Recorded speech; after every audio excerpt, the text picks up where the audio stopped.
So here we are at the ARC Energy Investment Forum, and we're really happy to have Doug Suttles, CEO of Encana, here today to join us. And so we're going to be talking about the productivity improvements in the oil patch over the last few years, both in costs and more oil coming and gas coming out of every well. Can you tell us what's been driving some of those changes? Well, I think part of it is, there's a famous geologist in the history of the business named Wallace Pratt, and I think it was in about the 30s he came up with a statement which says that oil and gas is not found in the ground, it's actually found in the minds of men and women. And I think it's true because if you look at the history of the industry, every time we think we found a barrier, we find another way to solve that problem. And most recently, it's how to get oil and gas out of the source rock themselves. And I don't think that pace will slow down, and because what's unique now is it's so available, it's also short cycle capital. The pace of experimentation and the pace of learning is so much faster because you can come up with a new idea, weeks later, test it in the field, in the ground, and a few months later know if it worked or not, and if it did, you can scale it by the thousands. We've never had that opportunity before, so that pace is picking up. And then I think the other dimension is this is an incredibly competitive business. There's an estimated 9,000 independent oil and gas companies in North America alone. And we all know that our basic product all sells for the same price. So we have to somehow find it better, find it quicker, more efficiently, and produce it more efficiently if we're going to win on that competitive economic playing field. So you can imagine when you turn 9,000 companies loose in the same space, what sort of innovation you might unlock.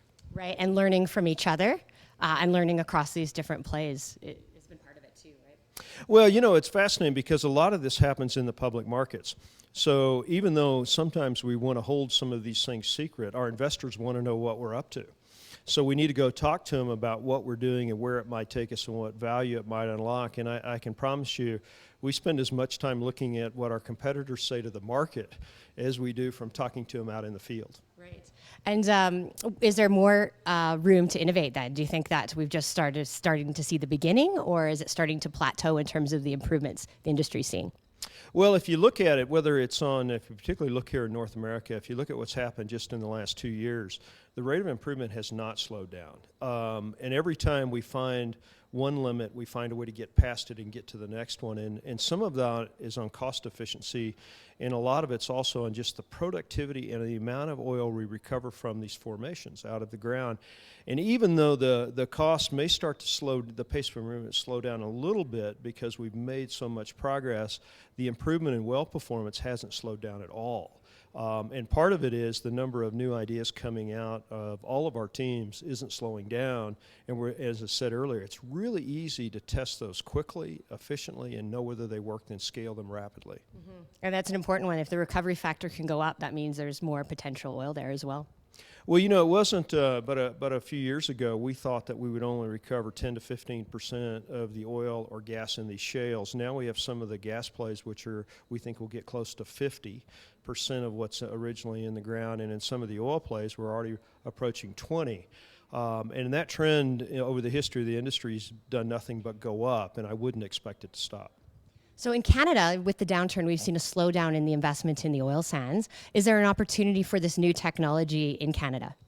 Well, one of the things that's probably an emerging secret, if you will, in the industry is probably one of the best gas resources in the entire world is right here in Western Canada, the Montney Play. By various measures, it's somewhere between third and fifth largest in the entire world, not just in Canada, not just in the United States. And this resource we know now has not only natural gas, it has natural gas liquids and lots of oil.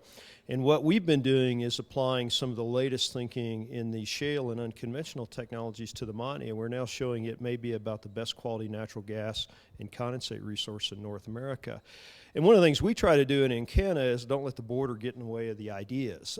A great example of that recently, we tried a new completion design in the Eagle Ford play in South Texas and saw about a 30% improvement in well performance. We tested it 9 weeks later in the Montney play in here in north central Alberta and saw a 50% improvement in well performance. And we moved that idea from South Texas to north central Alberta in 9 weeks' time from field application. It's amazing, and it's a great news to hear that there's some benefit to Canada of all of this technology in a world-class play, as you say. So thank you very much for joining us here at the ARC Forum. We're really happy to have you speak with us today. Great, thank you.